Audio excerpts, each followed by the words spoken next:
Brincar e aprender, que é tudo que a gente precisa na vida, né, Camila? Carla, é muito importante em todas as idades. Isso mesmo. Hoje a gente vai falar sobre o transtorno do déficit de atenção com hiperatividade, que é um distúrbio que atinge cerca de 3% da população adulta mundial e 5% da população infantil. Ele costuma dar os primeiros sinais durante a infância e, se não tratado, pode durar a vida inteira. Acompanhe.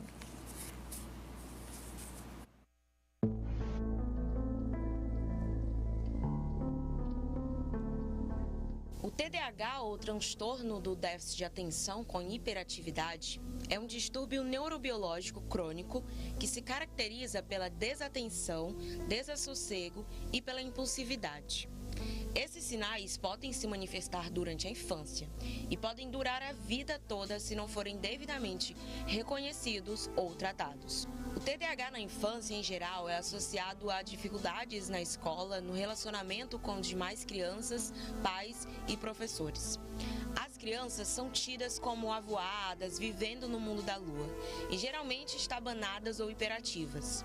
Crianças com TDAH podem apresentar mais problemas de comportamento, como, por exemplo, dificuldades com regras e limites. Nos adultos, ocorrem problemas de desatenção para coisas do cotidiano e do trabalho, bem como com a memória, são muito esquecidos, inquietos, vivem mudando de uma coisa para outra e também são impulsivos. O TDAH atinge aproximadamente 5% da população infantil e 3% da população adulta, segundo a Organização Mundial da Saúde. O tratamento inclui acompanhamento multidisciplinar. Entre os recursos para tratamento, podem estar os jogos de tabuleiro. De acordo com o estudo de 2011 da Universidade de Brasília, a UNB, os jogos ajudam no desenvolvimento de habilidades acadêmicas como leitura, escrita e aritmética. E também contribuem para a melhoria da atenção, concentração e autocontrole.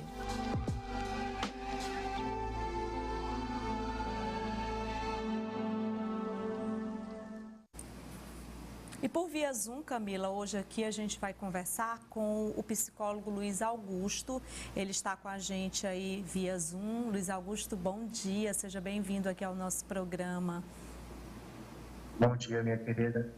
Bom, eu queria que você começasse explicando aí para quem está em casa assistindo o nosso programa nesse momento, o que é de fato o TDAH.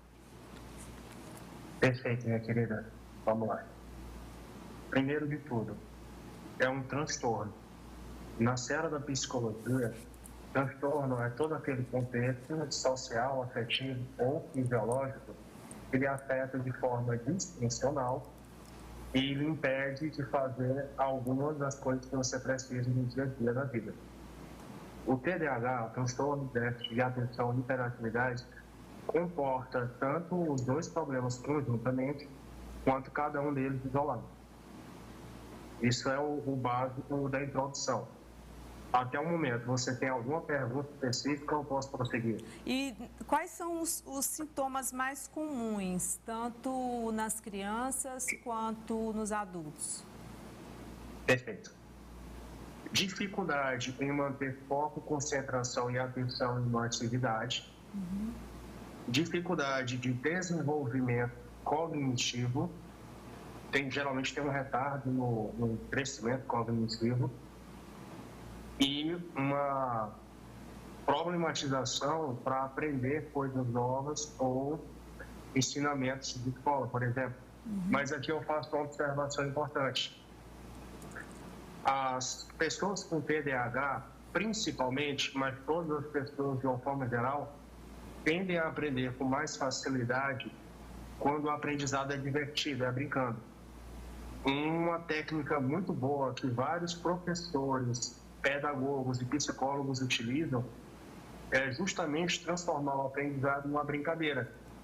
Pegando a conexão com a questão do jogo de tabuleiro, se você transformar a atividade de aprender ou a capacidade de se focar numa tarefa tão divertida quanto no jogo, o TDAH fica muito minimizado.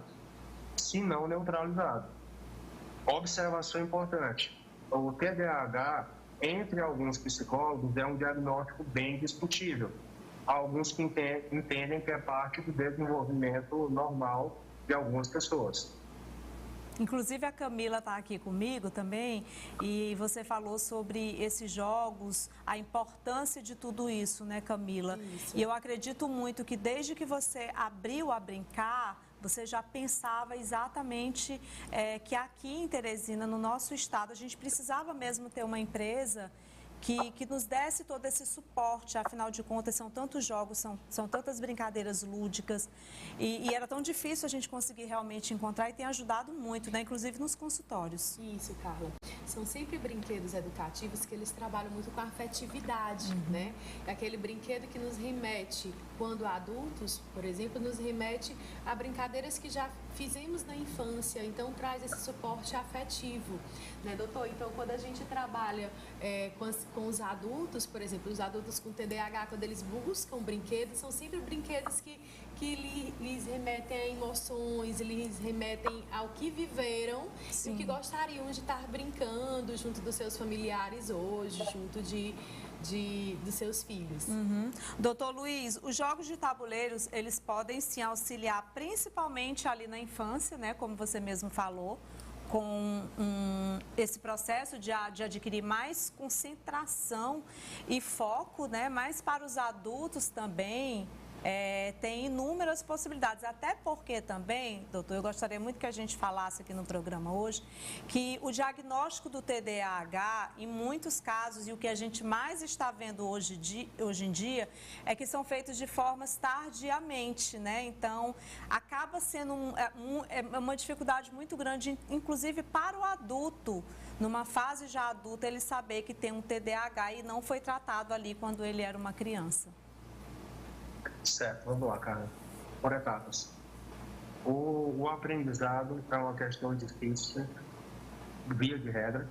Tornar ele divertido torna ele mais interessante, mais fácil. Brincar é uma coisa satisfatória, lúdica e agradável em qualquer idade. Seja criança, seja adulto. Não tem adulto que joga futebol, adulto que joga videogame, que corre com o físico. Como, por exemplo, eu vou dar um caso hipotético clínico. Chega um paciente até mim, ele tem TDAH, tem dificuldade de foco, de produção. Como é que eu trabalho com esse paciente? Eu vou chamar ele de João. João é um paciente hipotético, não é? João, qual é a tua dificuldade em redigir tal trabalho? É um negócio chato, que requer pesquisa e tudo. Vamos fazer o seguinte? Qual é a parte boa de pesquisar? Qual é a parte divertida? Ah, doutor Luiz, quando eu vejo uma coisa nova, eu acho interessante. Então, para esse artigo em particular, vamos fazer o seguinte: coloca só coisa nova para ficar bacana. Pronto, ali eu estou ajudando a resolver o problema dele. Perfeito? Estímulo, né? Concordo com vocês que muitos diagnósticos vêm de maneira tardia. E isso é um problema sério, em grande parte, por causa de preconceito que muita gente tem com o trabalho da psicologia ou da psiquiatria. Sim. Aí é coisa de doido. Meu amigo, você prefere ser taxado de ir um profissional ou ficar sofrendo o resto da vida? Verdade. Tá certo? Faça essa escolha. Verdade. Primeira coisa. Segundo, você ia fazer uma observação, Carla? Desculpa. Não, eu estou falando que é a mais pura verdade, porque inclusive eu também vi esses dias um artigo falando sobre essa questão de separação nos casamentos, que tem acontecido muito com casais, onde um dos gêneros tem o TDAH, porque é um relacionamento que acaba sendo muito difícil, né? Porque a pessoa precisa entender o outro, precisa ver esse companheirismo. Então, quando você não tem a empatia pelo seu companheiro, pela sua companheira, começa a vir aí as divergências. Né? Então, a gente precisa entender o seguinte: nós precisamos ajudar, a gente precisa ser companheiro mesmo, ser companheira e procurar as alternativas que aquele seu companheiro e aquela sua companheira não tiveram, inclusive na infância, que não tiveram esse diagnóstico. E, inclusive, eu vou bem além. você observar que aquela pessoa que tem a convivência com você, porque você entra num processo de namoro, de relacionamento, né? E aí, de repente, o amor vem e duas pessoas se casam. Quando vai para dentro de uma casa, são duas pessoas completamente diferentes. E ali você começa a comportar no outro, a perceber no outro um comportamento diferente daquilo que você não via enquanto você namorava.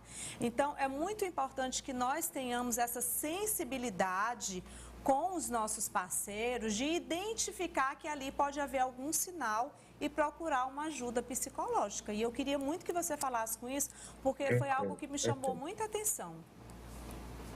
Vamos lá. Só finalizando o raciocínio anterior, diagnóstico tardio dificulta qualquer trabalho, seja na área da psicologia, da psiquiatria, da medicina convencional, não interessa. Diagnóstico tardio atrapalha. Muita gente deixa de ir ao profissional psicólogo quando está em sofrimento psíquico por preconceito, que é bobagem. Eu sou psicólogo há quase 5 anos, frequento o psicólogo e estou muito bem obrigado. E estou aqui dando uma entrevista que eu acredito que está agradando tanto a vocês duas que estão aqui comigo, quanto ao público. Certo? Então, isso é preconceito bom. Segunda coisa. Uma coisa que preocupa a mim e a vários psicólogos é que pais de crianças e adolescentes ficam diagnosticando por conta própria seus filhos, atribuindo diversos transtornos que estão na moda e estão famosos. Meu filho é autista, tem TDAH, tem toque, tem depressão, tem esquizofrenia. Esses profissionais que pesquisam no Google. Os pais são os técnicos do Google. Leve para um profissional capacitado, ele vai saber o que fazer. Respondendo sua pergunta, cara, a respeito de casamentos. Infelizmente, certos casamentos são feitos não por uma medida de amor entre os dois participantes, mas por algum tipo de conveniência ou comodidade. Eles não aprenderam a ter a maturidade de compreender o outro, de ter empatia, de lidar com o outro, antes de iniciar uma relação séria. Vou lhe trazer um dado interessante. Você sabia que no período de quarentena do Covid, quando todo mundo estava trancado em casa, foi o maior número de divórcios registrados? Sim, sim. Não era um casamento feliz. Exato. Eles ficavam juntos tempo bastante para conseguirem se aturar e evitavam a confusão o resto do dia. Mas quando isso se tornou impraticável, não tiveram maturidade de lidar. Verdade. Se você tem sofrimento ou problemas que não consegue lidar, leve ao psicólogo. Ele está ali para lhe ajudar, não está ali para lhe julgar, lhe criticar, lhe incriminar. É ajudar. Exatamente. Tá certo? Falou tudo, né, Camila? Isso, e é importante falar dessa parte dos relacionamentos, né? Quando você passa a conviver com filhos, com maridos, com o jogo, ele é importante nisso, porque você começa a perceber os seus limites, o limite do outro, como é que o outro reage durante uma partida, como o outro reage durante um jogo, como é que ele reage a perder, a frustração, como que ele reage ao ganhar. Então, o jogo, ele faz parte dessa interação, dessa percepção do outro também. Com certeza. Eu queria agradecer aí o Luiz pela participação no programa, tá? Seja bem-vindo, volte sempre. Foram ótimas as suas explicações. Posso dar uma última observação sobre a fala da Camila? Sim. Camila, o que você acabou de falar, tanto está correto, e o método principal de tratar crianças é o método lúdico. É através da brincadeira que ela fala quem é, o que tem, o que está passando, o que está sentindo, porque ela ainda não tem a capacidade de verbalizar de forma articulada. Finalizei, Carla, finalizei, Camila. Obrigada. Obrigado por me acompanharem. Inclusive, foi um prazer e uma honra. Obrigada. Inclusive,